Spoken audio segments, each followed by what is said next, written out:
Thank you, Mr. Chairman. As we debate what I agree is a very important piece of legislation, in my opinion, and many others would have very detrimental effects on our economy if it was implemented the way it's been drafted. We've been trying to get a quantifiable grasp on the cost of this bill, how much it would actually cost American families, how many jobs would be created and lost.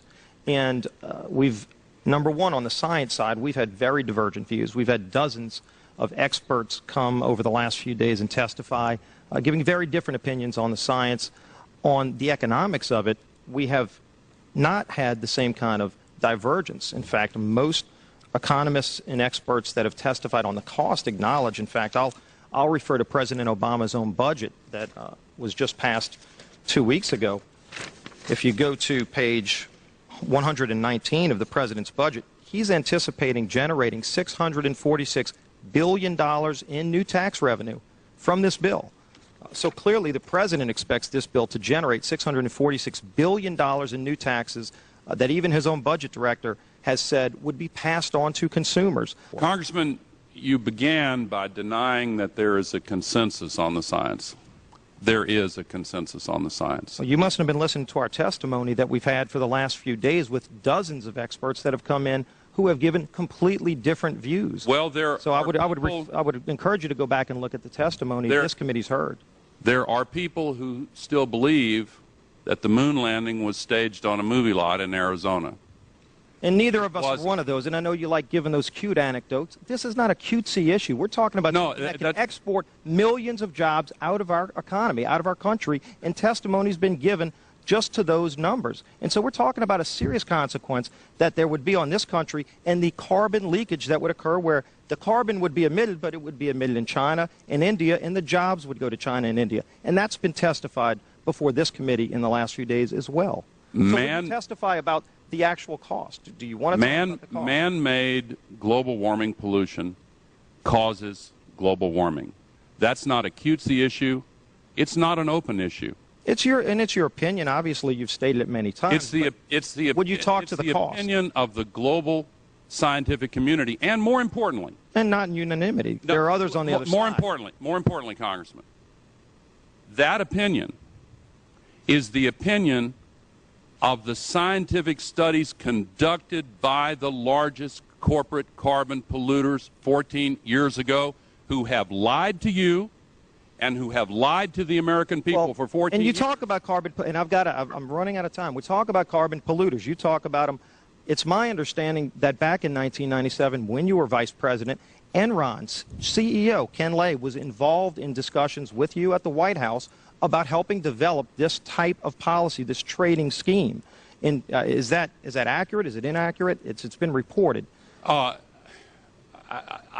don't know, but I met with Ken Lay, as lots of people did, before anybody knew that he was a crook. Right, and clearly you can see why so many of us are concerned about this type of cap-and-trade energy tax that would be literally turning over this country's energy economy. I didn't know him well enough to call him Kenny Boy. Well, but you knew him well enough to help devise this trading scheme, and obviously we know what Enron and these big guys on Wall Street like Goldman Sachs, and I know you've got interest with Goldman Sachs. No. These people, well, that's been reported. Is that not accurate? No, I wish I did. With executives you're partnered in companies with executives from Goldman Sachs. Well,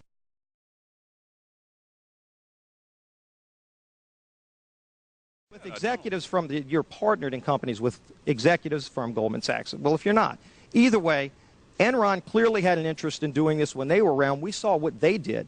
And when you see the types of people involved in wanting to set up this kind of scheme, you can see why so many of us are concerned about turning our energy economy over to a scheme that was devised by companies like Enron and some of these Wall Street firms that wrecked our financial economy. I don't really know if you want me to respond to that. I guess what you're trying to say, you're trying to I mean, clearly there will be big There's winners some and big kind of- losers. You're trying to say there's some kind of guilt by association? Is that Not association. I'm saying that there are going to be big winners and big losers in this bill, and that's been discussed by everybody talking. Big winners and big losers. But some of the big winners are some of the very financial experts that help destroy our financial marketplace. And I think that should be noted, that companies like Enron helped come up with this trading scheme that would invoke Enron didn't create this proposal in any way, shape, or form. Well, the details are not in this bill. False accusation. The details are not in this bill, and I would suggest that they are.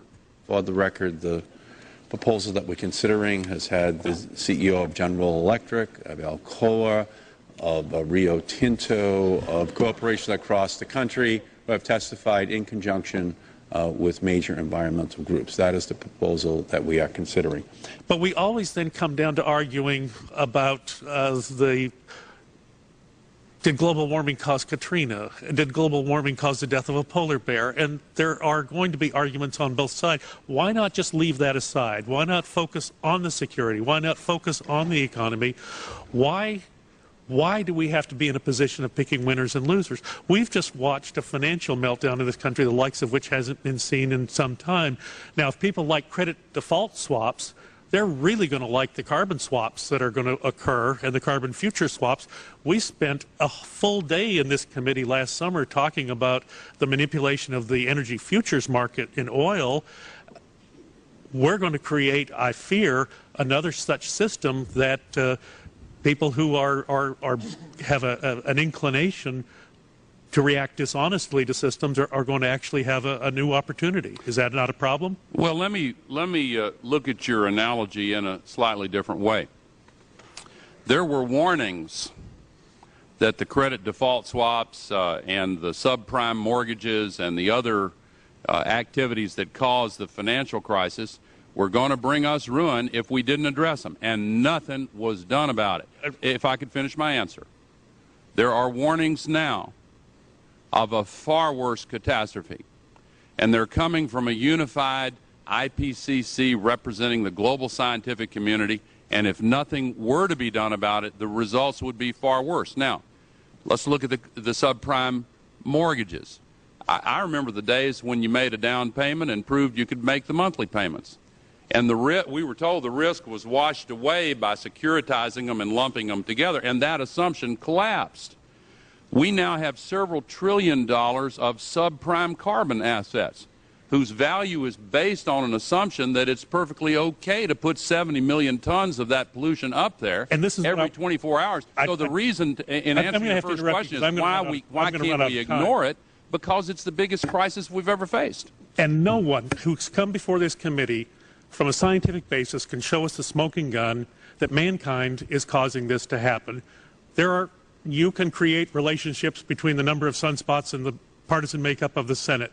Anything can be proven if you're willing to take the time to have the numbers. Let me just go to another point, because it was a terribly important... Could I respond to that? No, I need to make this point. Dr. Apt, who was with us yesterday, and he said it so eloquently, that we have to focus on reducing carbon dioxide rather than trying to pick winners and losers in this. If we will focus on what is the reasonable thing to do, whether we want to focus on security, whether we want to focus on the economy, or we can spend a lot more time arguing about the science of climate change. When we construct this bill, and Senator Warner said it so well, when we construct this bill, we have to have the flexibility that we give people credit for doing the energy efficiency things that we want them to do. We give people credit for creating the newer technologies that we want them to do, rather than us pick every jot and tittle of winners and losers in the bill, which is unfortunately the draft that we have in front of us.